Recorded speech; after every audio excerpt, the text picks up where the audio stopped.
What could possibly go wrong? What if you'd say you toot to the waiter who just told you to enjoy your meal? Or you accidentally sent a text meant for your partner to a family member, and flashing your pearly whites because you thought you looked cute all day, only to realize you had a piece of chicken stuck in between your teeth all day long? If you're not a robot, you've probably gone through at least one of these incidents. My point is, whether it's once in a month or twice in a week, awkward moments make you embarrassed every time. But ever wondered why? Is there a science or a reason behind why we feel awkward? Inside Out 2 has got us all talking about how each emotion we experience actually has a purpose and a science behind its existence. But WTF does this big boy even do? Let's first understand what exactly awkwardness is. Is it feeling a sense of cringe? Well, sometimes. But think about this. Have you ever felt awkward when you farted as loud as you could when you were all by yourself? Cut to, you're sitting in a class filled with students, and your supposed silent fart betrays you, and you're still in therapy recovering from the trauma that it gave you. My point is, a person only feels a sense of awkwardness when he is socially present. Otherwise, nobody minds if you bump your head on a glass door thinking it was open. Well, except your poor head. To understand the science behind it, think of the street as a map of all possible social interactions. And you are a pedestrian in it, smoothly walking along following the flow of traffic. Suddenly, a giant pothole appears right in your path because some white girl music is playing in your earbuds, you don't see it coming. When you hit it, you stumble and feel everyone's eyes on you, as if you did a crime and the cops spotted you. Stop! You violated the law. Your buttersmooth journey is now disrupted, leaving you embarrassed. Just like that pothole, awkward moments pop up unexpectedly, throwing you off your social rhythm and making you painfully aware of your missteps. Social situations, especially when meeting new people, can be awkward. You may worry about saying the wrong thing or saying nothing at all, while you overthink about saying the wrong thing. And the main reason why awkward situations are so stressful has got to do less with the moment itself and the embarrassment that haunts you for the rest of your life. Now, for all you smart pants who thought awkwardness and embarrassment basically are one and the same, think again. Awkwardness leads to a truckload of embarrassment, but they aren't the same. In fact, awkwardness is probably the most misunderstood emotion of them all. It's probably one of those emotions that always gets confused with guilt, fear, and whatnot. And believe it or not, even the most intelligent individuals can't avoid awkward social interactions. I mean, how do I know if you're a handshake kind of guy or a fist bump fella? So, what makes an awkward moment truly excruciatingly awkward? And why does it feel so horrible to go through it, especially when you look back on it hours or even years later? Science says that awkward situations can be boiled down to an incongruence between what's happening and what you think should happen. Remember your first kiss? You were all set for the epic moment, and then your nose just got in the way. Dude, that must be so messed up. But now you know how to do it, right? Perfectly? Awkwardness nudges us to avoid certain actions in the future and smooth things out when they happen. Joshua W. Clegg, an associate professor of psychology, theorizes that social awkwardness works as a social early warning system. His research has shown that people tend to pay extra attention to the social atmosphere during an awkward moment. For example, being unable to take their eyes off the person who just told an off-color joke. Basically, your brain locks onto that person, so even if you try to forget every little detail about him, his outfit, his hair, all of it pops up in your head at once. In many ways, one can say it's a plus point of feeling awkward. Maybe not as much for you, but definitely for those around you, especially when you're doing something you're not supposed to. That's why the cops often ask, did you spot anyone acting sketchy while looking for a suspect? The science behind this is that if someone's behavior feels off or awkward to you, you're likely to notice and identify them as inappropriate for the situation. And if you don't, you're probably not human, maybe an animal.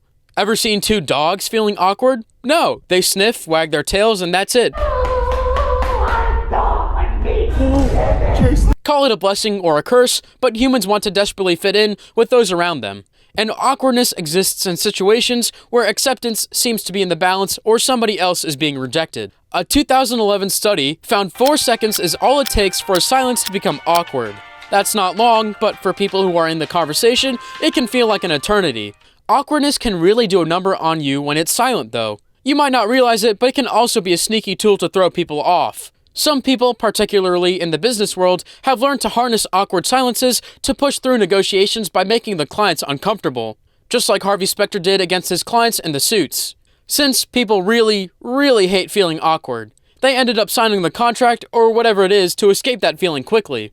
This feeling isn't just there to make you feel bad, it may also serve as an evolutionary purpose, so try it out. In Cringeworthy, A Theory of Awkwardness, it argues that focusing too much on yourself, monitoring your actions, expressions, and words to make sure you're doing the right thing, can actually make the awkward moments you're trying to avoid even worse. You've always heard about the person who tried to be perfect but never succeeded. No one can perform, behave, talk, and look perfect all the time. Only robots can.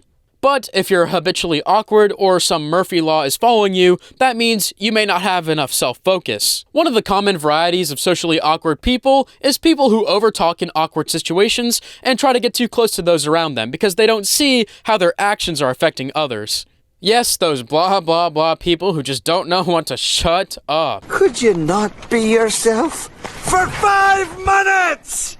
The right amount of self-awareness to avoid awkwardness is a delicate balance between too much and too little. It's a Goldilocks problem. You might think that feeling awkward is totally different from physical pain or being called names, but your brain doesn't see it that way.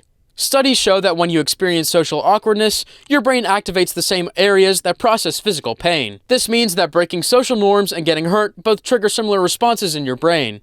Just like your body reacts to physical threats with a flight or fight response, it also reacts to social challenges with the same kind of stress. That's why you wish that the ground would swallow you up when you feel awkward. It sounds weird, but maybe we should learn to embrace the awkward. It's a sign that your social cue perceptions are likely functioning and your body is sending signals that something is socially awry, and prompts the people feeling it to fix the situation and mend their social ties. And yes, it won't kill you. Too much or too little concern for social rules isn't healthy, but research shows that having just the right amount is perfect. When a person shows appropriate remorse, embarrassment, or awkward discomfort, others perceive them as more trustworthy instead of this guy. And their actions are more forgivable. It's not just a matter of perception. Such individuals also tend to be more objectively pro-social when tested, kinder, more generous, and more considerate.